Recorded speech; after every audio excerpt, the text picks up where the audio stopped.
film is really about Manila from a miniature perspective. Something very playful and easy to deal with. Pulse really just concentrated on the metaphor, BDO being the light pulsation that's driving the whole economy. The whole city being synchronized by this pulsation.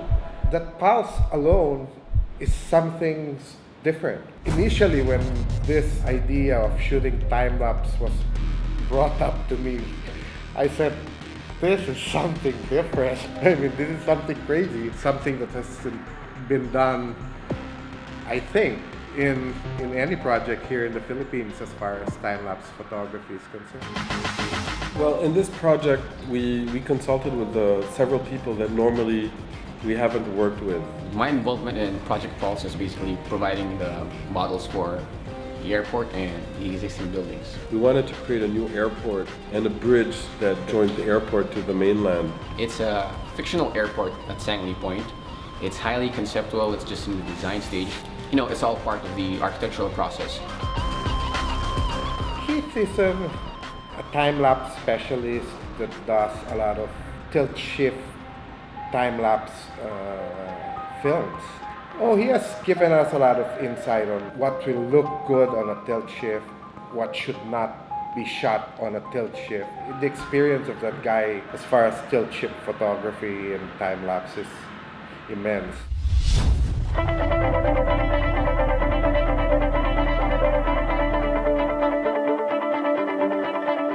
You know, one thing I noticed when we were up there in the tall buildings, Manila seemed so dark.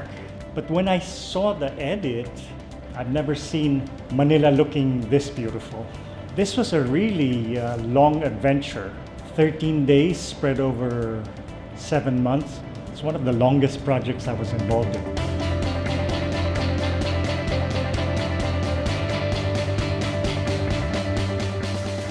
Since we're shooting a different kind of treatment here where there's a pulse, one is fast and one is faster. So we had to do 3 different settings of the same frame. We were shooting like crazy. The camera is shooting like tak, tak, tak, tak, tak, tak, tak, tak, tak, tak, tak. But all the difficulty of shooting at night makes this impossible. What we're seeing here in the film where there's the BDO building shot in time-lapse and it's moving, is almost an impossibility. And where we attached the camera that we were using for the whole shoot on the drone to shoot not just a video, but photos.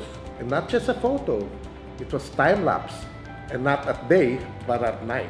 So these are all the factors that bring up the level of difficulty just to capture that look. This was just a huge project in itself. It was very, very unusual to have this kind of scope for a TV commercial.